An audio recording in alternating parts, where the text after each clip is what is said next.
Young guy, turn that off. Turn that off. What are you playing, young guy? What the heck? I've taken up rap. I got to learn how to rap because if I can't figure out the market, then I'm going to need an alternative. I mean, here we are, Rooster.com. I'm going to try to do something serious. Well, I am the YG, and you know that all the YGs in the world, they like rap. So I've got to pick up on the cultural trend here. I mean, come on. We're here trying to do a serious radio show from our world headquarters. Maybe you should tell us a little bit about our world headquarters. Are they luxurious? Yeah, you can see them right here. Look, I mean, we got the screen going. This is an upgrade from yesterday. We just invested in a new screen. We had so much success yesterday that we got us a screen, and that's about it. I mean, that's our big improvement of the day.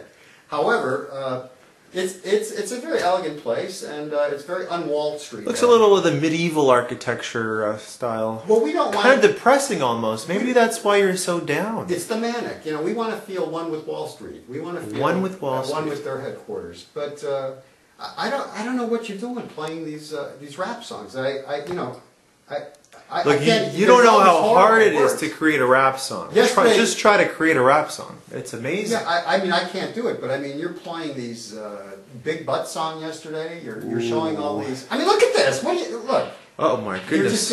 Oh, sorry, that was from yesterday's show. You're getting so unmanageable. I don't know what to do with you. Will you get rid of this slide? All right, okay. Get rid of this slide. We're moving right along. We need to move on with the show. Okay. Oh, we're moving right along. Okay, much better. Okay, Ted Kennedy. Okay. That's a good segue right there. Okay. From big butts to Ted Kennedy, because we all know that Ted Kennedy has the biggest butt.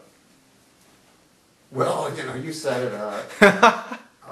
Well, this show isn't politically correct, by the way. There might be a segue here. Ted Kennedy loves Barack Obama. Oh. And Barack Obama is the first black presidential candidate. So black and rap kind of go hand in hand.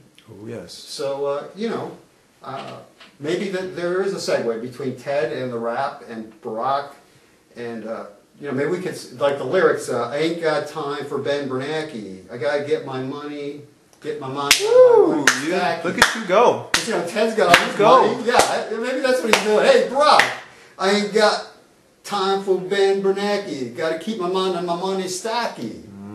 He's got a big money stacky. How many drinks of liqueur do you think it takes to get that out of him? Not many, but I know he does. He does standard daily regimen, I think. Tip these spirits every now and then. Oh, but look yes, how mad he is. He was the only guy spoiling the love today on the presidential, on the commission, the congressional commission with Ben. Ladies and gentlemen, you are looking at the face of alcoholism.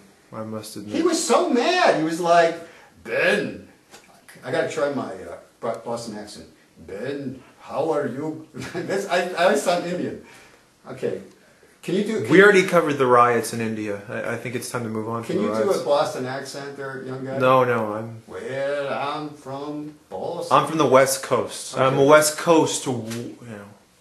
Well, anyway, he was bugging Bernanke. He's like, "When are you going to fix the housing crisis?" You know, Ben's just put $1 trillion of money into the banking system. He's just resurrected the great financial disaster. That so Ted isn't giving him any respect.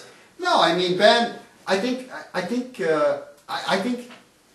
Ted was the guy who messed up with the microphone last time.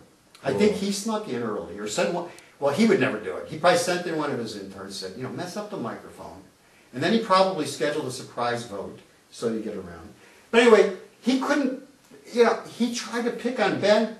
Ben was still calm. Not even like a little twitch in his eye. You know, I've seen the twitch before. That, ladies and gentlemen, is the face of happiness. This is the new Dalai Lama, as we said before. I mean, this guy is total meditation, and you know, you can just see it. He's got the very spiritual-looking beard. He's got the bald head portion of the bald head going.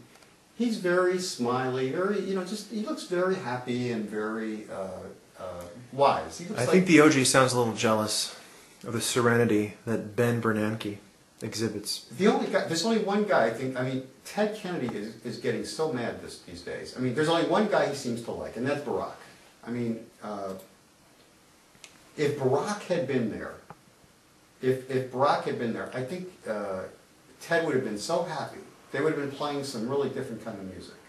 Do you have any music, any Barack Obama You know, not music? the Bury Me a G music? No, I think there's a song that you're supposed to be playing right now.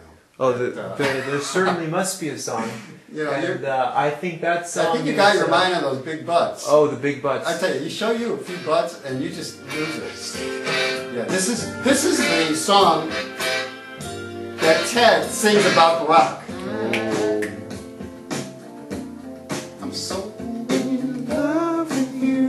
This is Ted singing to Barack. Whatever you want me to. Well, Barack seems to be enjoying it.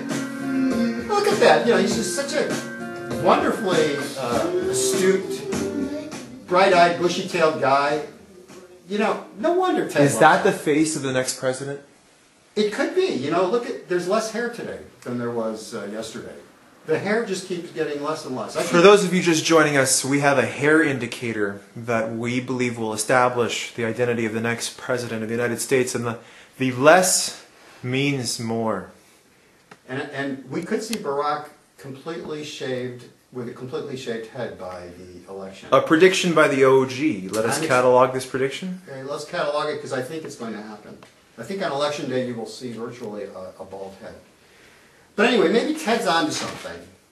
Maybe his anger with Ben is onto something because he's got piles of money. This guy. I mean, look at look at Ted. This is Ted in a happier moment. He's at Hooters. Oh. He's eating some chicken wings. Those look really good. He's got his like Hooters gear on. You know, he's having fun. Now that's a ladies. Public service if I've ever seen Yeah, one. I mean, you know, Ted's not a bad guy. He likes to have. He's a party animal. He knows how to have a good time. I mean, I love Ted. How could you not love Ted? And he's one of the richest families in the world. I think he got mad today because he's worried about his investments. I mean, did you read the paper today? Did you read the Wall Street Journal today? No. GM, Toyota, Ford, and Chrysler posted double-digit drops in U.S. vehicle sales for March. I mean, Toyota, the great Toyota, was down 10% with all their hybrids. UBS wrote off another $20 billion. I mean, everybody's writing off a ton of money. It's not getting any better. The analysts are growing nervous about Citigroup and Merrill, which could report worse than expected earnings. You've got the China economy starting to slip. The New York housing market is slipping. I mean, everything. So a big pile of money is being lost. Yeah, I think everything. So maybe to complain about it is a good thing. And so. Because that helps us deal with it. Yeah, and as I can see, you don't have a picture of the Wall Street Journal up here, which you're supposed to show. Well, not You're yet. still thinking about those big butts. I am thinking about the big butts, but now let's move over to the Wall Street Journal here. So there's the Wall Street Journal with all the headlines I just read to you.